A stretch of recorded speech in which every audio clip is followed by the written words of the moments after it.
Sou bom pastor, ovelhas guardarei, não tenho outro ofício nem terei.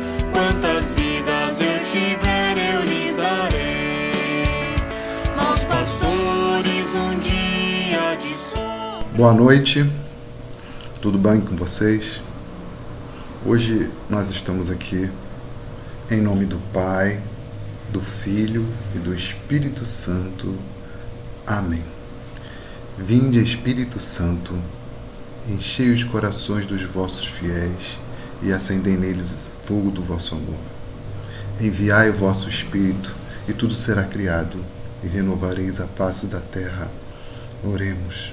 Ó Deus, que instruístes os corações dos vossos fiéis com a luz do Espírito Santo, fazei que apreciemos retamente todas as coisas, segundo o mesmo Espírito, e gozemos sempre de sua consolação. Por Cristo Senhor nosso. Amém. Boa noite, meus irmãos, minhas irmãs. Estamos aqui hoje para conversarmos e apresentarmos um tema que foi proposto para essa semana, que é a Semana do Sangue de Cristo. Lembrando sempre que o sangue de Cristo nos fez irmãos. E o tema que foi colocado para que eu pudesse falar para vocês é um tema muito interessante, que é Igreja, Casa da Eucaristia. E eu fiquei pensando sobre como falar sobre esse tema, pensei em algumas coisas e cheguei à conclusão que muitas das vezes, por nossos convívios, várias conversas que a gente tem, dificilmente a gente tem um conhecimento muito claro do que seja a Eucaristia e quão a Eucaristia está intimamente ligada à Igreja. Como é que é essa ligação, né? Muitas das vezes a gente tem um pensamento meio diferente da Eucaristia, né? Não é que é diferente, né? Mas é um pensamento que aí ainda está mal formado, ainda não tem uma formação forte para a gente ter esse entendimento. Então, o que nós vamos fazer aqui hoje? Eu vou basicamente trabalhar com esse pequeno livro, pequenininho, olha só o tamanho dele, que se chama Dicionário de Liturgia. Eu vou navegar por esse dicionário de liturgia, no qual ele discorre sobre o tema Eucaristia. E a gente vai ver que ao longo dessa... com certeza não vou conseguir ler tudo, que é muita informação, muita coisa. A gente ficaria aqui, teria para a gente fazer várias sessões dessa que a gente está fazendo hoje para poder falar. Mas a gente vai tentar apresentar bastante para poder esclarecer algumas dúvidas, de repente pensar um pouco mais e rezar um pouco mais esse caráter da Igreja como casa liturgia. Antes de começar, eu gostaria de propor uma reflexão para vocês, meus irmãos, que é bem interessante. Existem dois tipos de casa, entenderia eu. Uma casa é aquela que já está pronta e a gente vai morar. Outra casa é aquele que não está pronto e a gente prepara para a gente morar. Existem esses dois tipos, não tem jeito. Ou ela está pronta, você vai morar, e aí dentro dela você tenta fazer o que tem que fazer para ajustar, ou então se adapta ao que tem. Ou de outro lado, aquela casa que você que você monta, cria com todo carinho, constrói. Tem os irmãos nossos que estão construindo casa aí, são doidos, mas fazer o quê? É aquela casa que a gente constrói com todo carinho, com toda dedicação e aí fica tem essa formação. E aí quando a gente vem para o tema, né? Igreja, casa da Eucaristia, a gente fica pensando, que tipo de casa é essa igreja para a Eucaristia? É do tipo que já estava construída antes da Eucaristia, ou ela foi construída depois para a Eucaristia?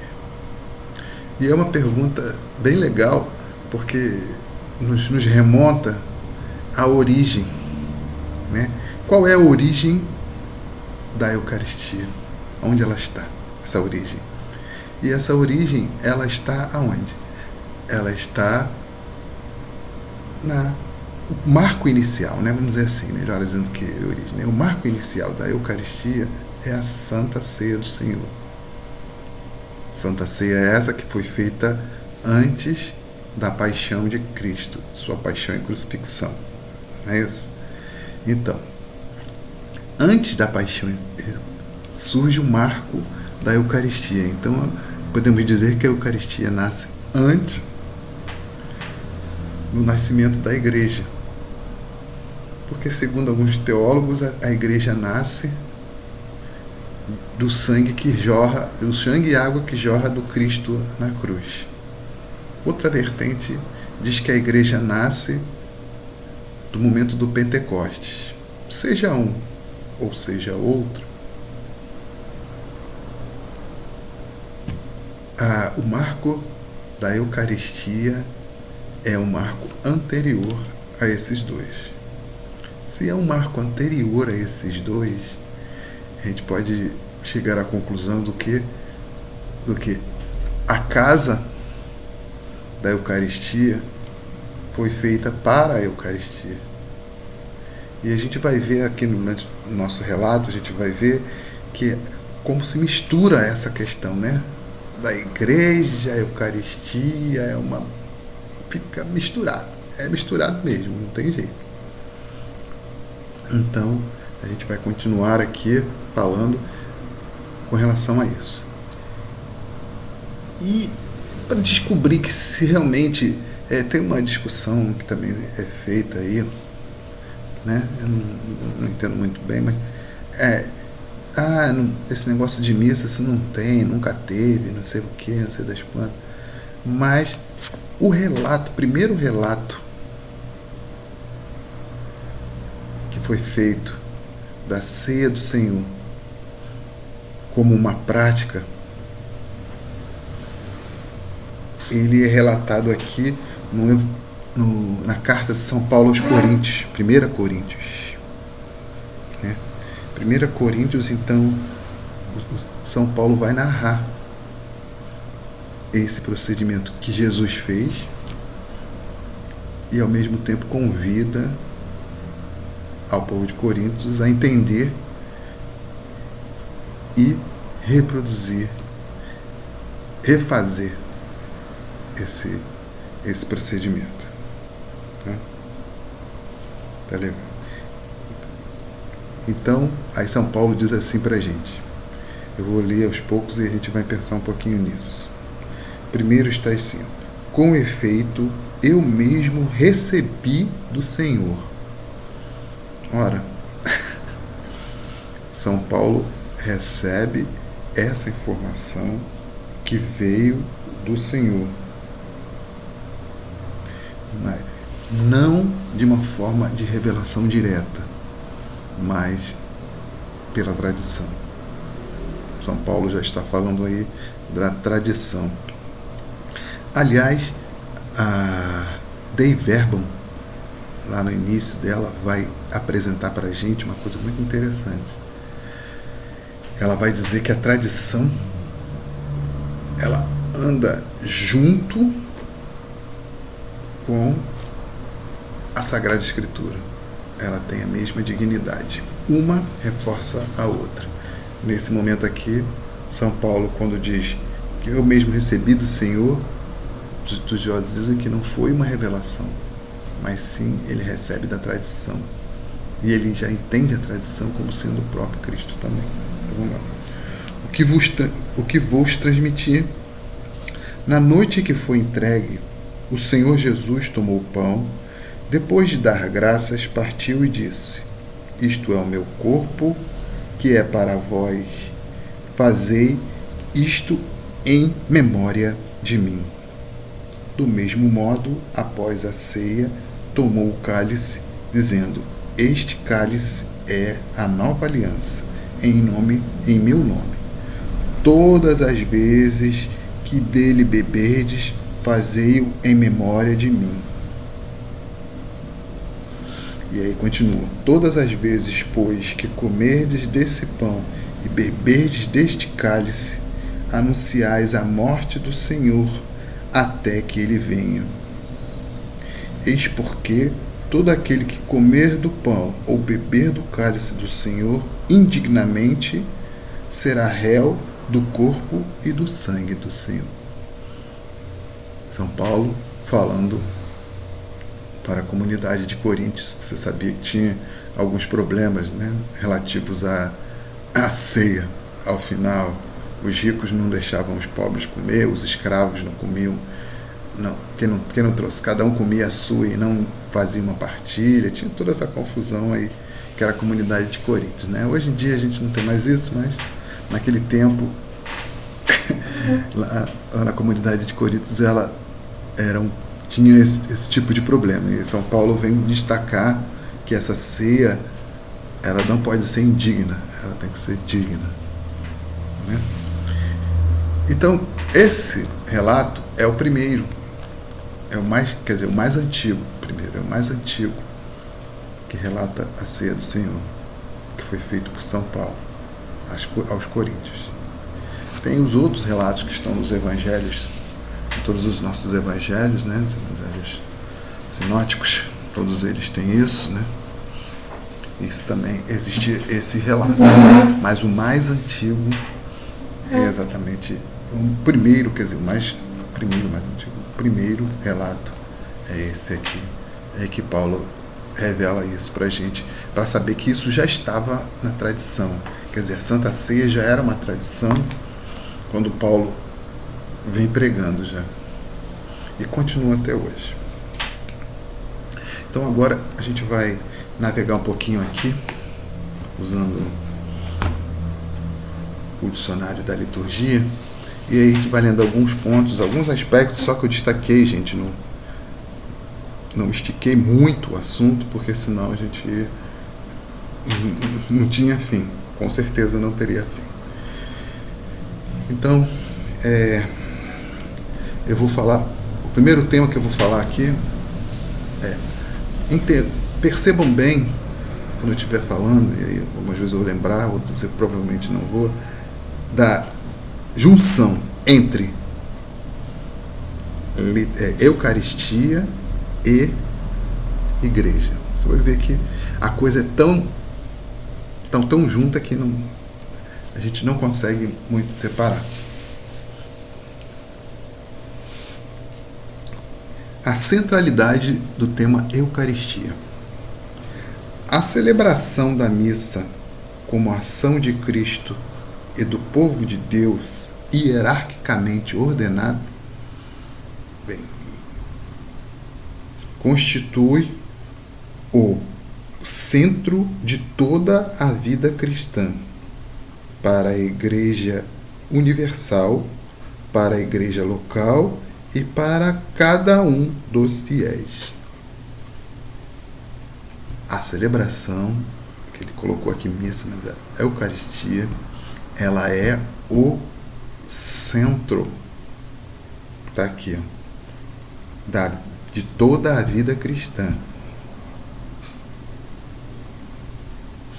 E a outra coisa interessante dessa parte do texto é porque a Eucaristia é uma ação de Cristo e da comunidade e do povo de Deus, de Cristo, botando o termo certo aqui, do Cristo e do povo de Deus ordenado hierarquicamente. Cristo, a cabeça, o povo de Deus.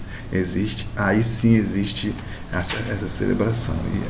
E existindo, ela é o quê? Ele é o centro da nossa vida.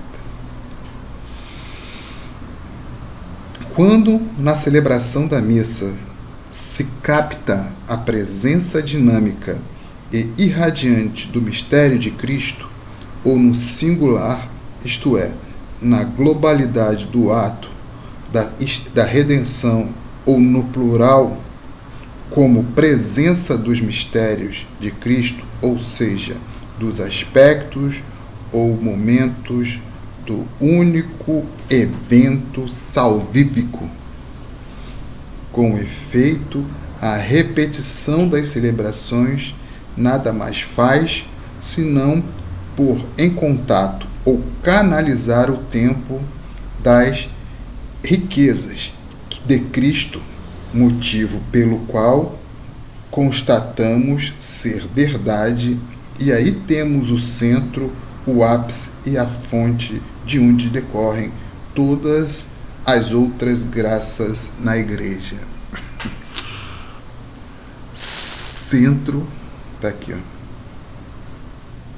O centro e o ápice e a fonte. O centro, o ápice e a fonte de onde decorrem todas as outras graças da igreja. Sem a Eucaristia, não existiria igreja, porque não é só o centro, é o ápice, que é o ponto mais alto, e a fonte, aonde jorram as graças. Então aquele pensamento que a gente já ouviu por aí, né? De que, eu fico em casa, quer dizer, hoje em dia a gente está com esse problema aí da Covid, né? Mas eu não preciso ir à missa não, eu fico em casa, rezo sozinho, tá tudo bem, tudo tranquilo. Você não é igreja, você não está caminhando com Cristo. Porque o centro, o ápice e a fonte da igreja está na Eucaristia. Muito interessante isso. Muito colocado. Ele coloca, da forma que eu já falei, né, que o ponto de partida é a última ceia do Senhor. E muitas das vezes a gente pensa que é um momento festivo, né? É um momento festivo, mas ele não é só festivo, né? Ele tem também todo o seu tom, seu caminho, seu aspecto de dramaticidade. É drama. Porque, se pensarmos bem, Jesus, dali, caminha para a sua paixão. Ele já sabia. Então tem todo esse aspecto também.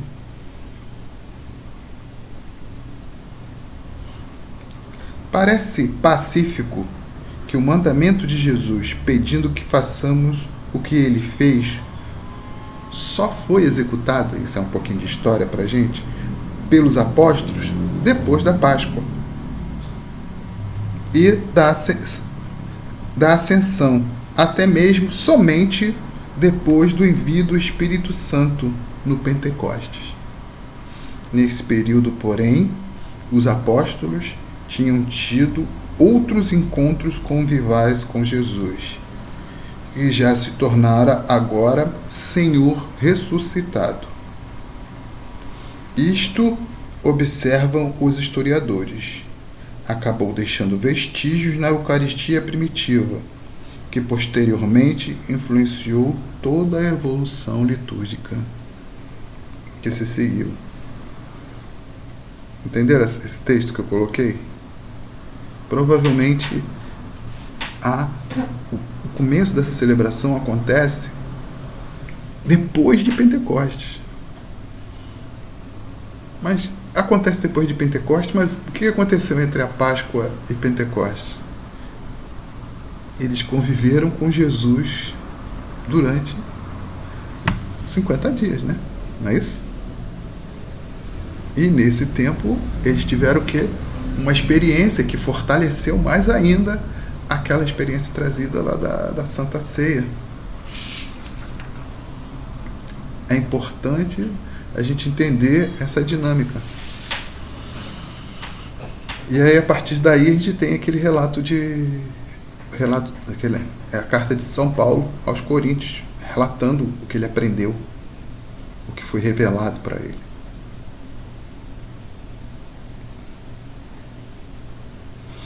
Bem, a gente já sabe isso, né? Mas é uma coisa interessante da gente perceber, a riqueza e nomes da Eucaristia, né? A riqueza e a variedade dos nomes usados para designar a Eucaristia segundo os tempos e os lugares indicam a pluralidade e a complexidade de aspectos que se costumam exprimir. Embora os nomes evidentemente nunca tenham sido considerados adequados, vários nomes, mas não são.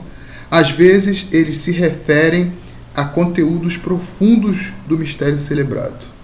Outras, porém, acham-se destacados de qualquer rito ou qualquer sinal mais intrínseco.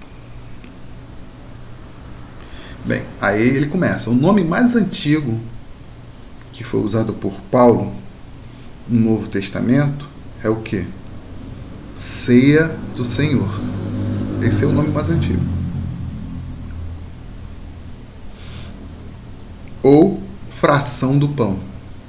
Esse a gente vai ver aonde? A gente vai ver dos discípulos de Emaús, né? Que eles reconhecem Jesus na fração do pão. Não é isso? Muito interessante. Esses são os mais antigos. Mas, se você for fazer um estudo aqui, ele está falando sobre a didaquê, antiquíssimo outrossim, porque já se encontrava na didaquê, é o termo bastante significativo de Eucaristia. Ação de graças, que quer dizer ação de graças e louvor, que depois vem a se tornar talvez o mais frequente e o mais difundido no Oriente e no Ocidente, como podemos ver pelos escritos antigos, tanto os cristãos quanto gnósticos, e pelos primeiros documentos litúrgicos. Então, acabou que o termo Eucaristia foi utilizado na didaquê, né, que era aquele documento que era usado para a catequese das pessoas novas. A gente apresenta esse termo Eucaristia, que vai sendo um termo que vai se tornando forte ao longo do tempo, e acaba que a maior parte das vezes a gente vai ouvir Eucaristia, né?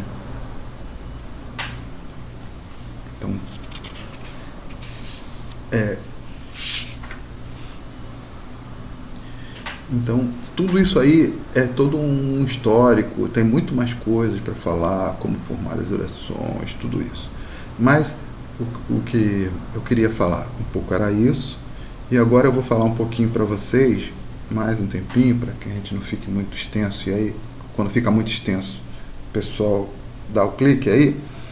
Eu vou falar um pouquinho para vocês de algumas partes da missa e alguns aspectos que às vezes passam despercebidos pela gente, e que eu destaquei aqui também usando o nosso dicionário aqui. Tá legal? Então vamos lá. Então vamos falar sobre algumas partes da missa. A primeira parte da missa que a gente vai falar é a comunidade que se reúne em assembleia e o rito de entrada. A comunidade que se reúne. Muitas das vezes essa parte a gente nem presta atenção, né? A gente chega lá e senta e vamos, né? Vamos que vamos, né? A igreja, olha só, é, a começar pelo seu nome, a comunidade dos que se reúnem, mas dentro da grande convocação da fé, completada pela incorporação batismal em Cristo. Existem outras convocações mais particulares, como a convocação eucarística.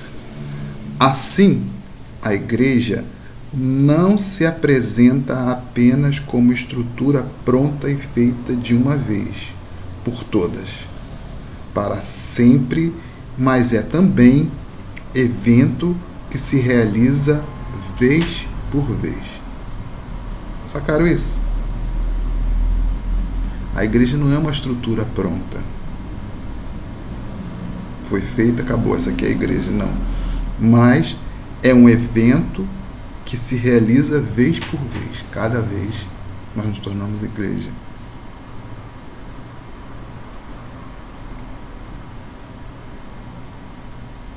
A missa dominical, portanto, não é apenas um preceito jurídico. Olha, isso é importante, né? Tem muita gente que acha que só é um preceito. A missa dominical não é apenas um preceito jurídico que deve ser cumprido ou tradição do próprio ambiente que precisa ser respeitado. Muitas das vezes o pessoal vai para a missa por tradição ou porque tem que ir à missa aos domingos, está escrito lá, não tá? Então, participar das missas de domingo. Jamais é ela ato que se realiza automaticamente. Nós não podemos ir para a missa. Vocês já ouviram essa frase, né? Ninguém entra e sai de uma celebração, de uma Eucaristia, da mesma forma. Não podemos sair da mesma forma. Então a gente não pode entrar automaticamente. Ah, vou entrar. Mas, se bem compreendida, é sempre adesão nova e livre na fé.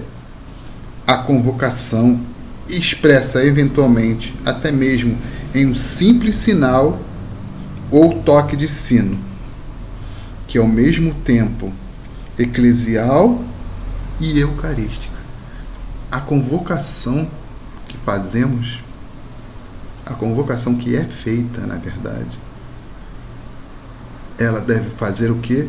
Com que se faça novo, de novo, sempre. Não pode, aqui o termo é uma adesão nova. Sim, hoje eu quero participar da Eucaristia. Sim, hoje eu quero. Porque eu quero me fazer novo. Perdão.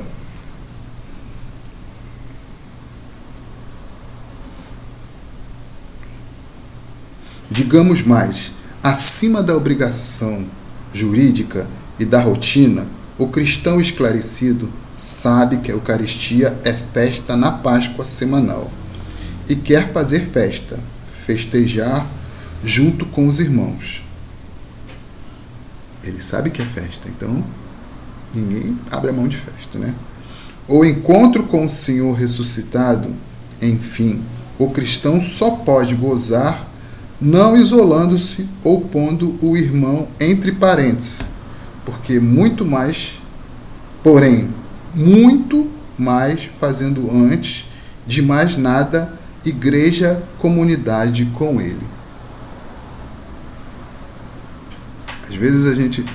Isso é prática, não é propriedade nossa. A gente senta para participar da Eucaristia, né?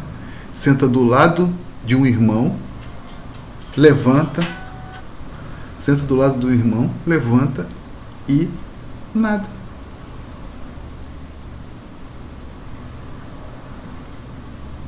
Nem sabe. Acabou a missa, a gente levanta e vai embora. A gente não sabe nem qual é o nome dele. Se no abraço da paz, nem cumprimentou ele, se cumprimentou, deu aquela aperto de mão, né? A gente não sabe nada sobre ele, não aconteceu nada, ele não sabe o nome. A gente coloca o irmão em parênteses. Mas, na verdade, o que a gente tem que fazer? A gente tem que ser uma igreja, comunidade. Não tem jeito. Ninguém é igreja sozinho. Né? O nome já está dizendo. Bem, falamos um pouquinho sobre a introdução, né? Essa minha entrada. E agora a gente vai falar sobre a escuta. A comunidade de escuta. O momento da liturgia da palavra. Quando toda a assembleia se senta no silêncio religioso de todas as palavras, a palavra do Senhor é proclamada. Tem-se como visibilização da igreja como comunidade de escuta, que é uma das linhas específicas fundamentais. Sabemos que a missa mais antiga começava justamente com este momento característico, que se exprime o essencial da religião bíblico-cristã, não inventada nem construída a partir do esforço da busca ou pesquisa do homem, que no caso daqui baixo tentaria entrar em comunhão com Deus.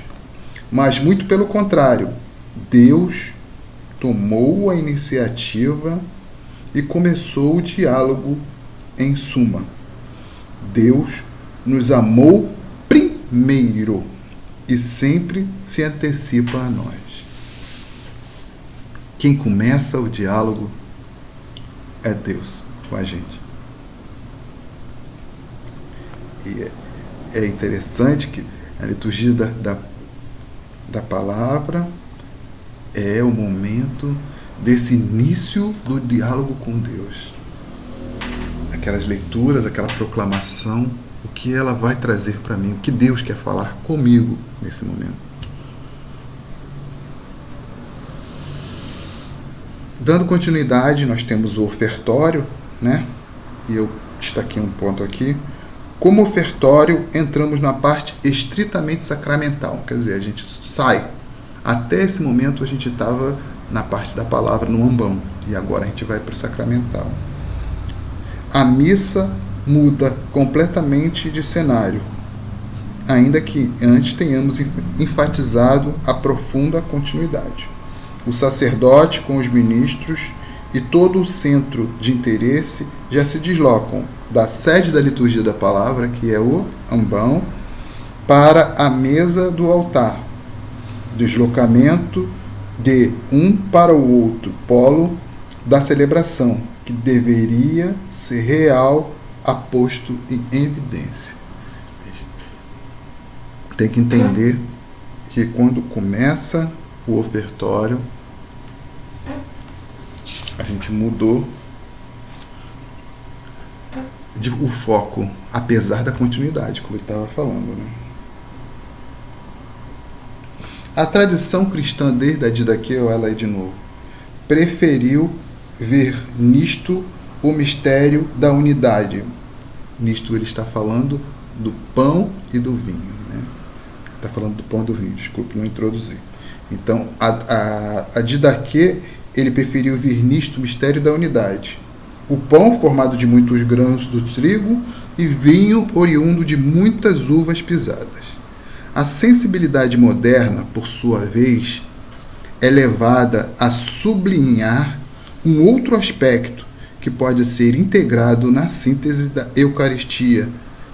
Cada pedaço de pão, como cada gole de vinho, não é fruto simplesmente da terra e da natureza, mas do trabalho e do engenho do homem, que desde o esforço e o cansaço nos campos até o pão já é preparado à mesa, supõe a colaboração de muitos intermediários. Então o padre fala que o pão e o vinho, fruto do trabalho do homem. A Didaquê tinha em vista a questão de muitos grãos. E aí o entendimento mais modernos, ele vai pensar no quê? Ele pensa num aspecto que também tem o fruto do trabalho do homem envolvido ali para fazer aquele vinho. Não é só a natureza que do nada gera o pão. E aí nós entramos na parte na qual a comunidade rende graças, que são o quê? As preces eucarísticas. E aí a gente já estourou um pouco o meu tempo, eu não quero passar muito dos 30 minutos, mas vários aspectos da oração eucarística a gente podia discutir aqui. Eu vou destacar alguns, né, só para a gente lembrar rapidinho. A proclamação das obras de Deus é um pedaço da oração eucarística. Depois, celebrando o memorial da Páscoa. Depois, ele vai invocar o Espírito Santo. Depois vai oferecer um sacrifício. E também, depois, oferecendo-nos também nós em sacrifício espiritual. Existe uma coisa muito interessante que muitas das vezes você está olhando lá e está oferecendo a Cristo. Se eu olhar essa partezinha para vocês. Não podemos ser verdadeiramente co-oferentes sem ser co-ofertados. Como já lembrava a encíclica Mediator Dei de Pio XII. A Igreja, todos os dias, a oferecer Cristo, aprende a se oferecer a si mesma. Nós estamos envolvidos ali naquele momento da oferta, oferecendo-nos a nós mesmos como igreja. Depois, destaque para mostrar que formamos um só corpo. E aí nós invocamos o Espírito sobre os comungantes e comungamos com o céu e a terra, e nós intercedemos por todos. E ao final tem a doxologia, pelo que dissemos até agora, não é de se admirar que a anáfora termine com uma espécie de inclusão final, que se refere decididamente ao tema dominante. Desde os primeiros acentos que a faz desembocar em grandiosa glorificação conclusiva, onde se remete vigorosamente ao centro único, mediador e salvador, por Cristo, com Cristo, em Cristo. E na unidade do Santo Espírito faz retornar tudo ao Pai, toda a honra e toda a glória. Segundo o clássico esquema trinitário, que constitui o suporte de toda a oração cristã autêntica, sobretudo da oração litúrgica, em que um momento solene como o nosso. Então, na doxologia tem todo esse destaque aí de a gente fechar com quem tem que ser fechado.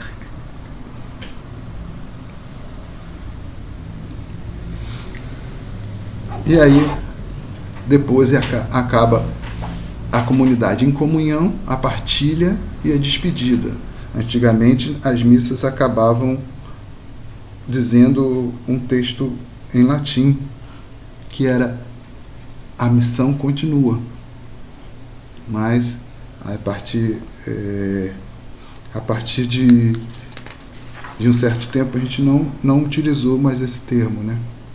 Mas o termo que era usado era, lá vai meu latim, cuidado, hein? It missa est, entendeu? Que mandava a missão, essa é a sua missão, e aí mandava você em missão. Então, não podemos nunca nos esquecer, e aí foi aquilo que eu falei antes, quando a gente participa da Eucaristia, a gente não pode entrar do mesmo jeito que saiu. Por isso, toda celebração eucarística tem o quê? Um caráter missionário. Não tem como você sair de uma celebração eucarística e não destacar o seu caráter missionário. Às vezes você sai da celebração eucarística e está brigando com a esposa, ou com o marido, ou com o filho, tratando mal os outros. Onde está a missionaridade? Onde é que está a nossa missionaridade? Temos que pensar muito bem nisso.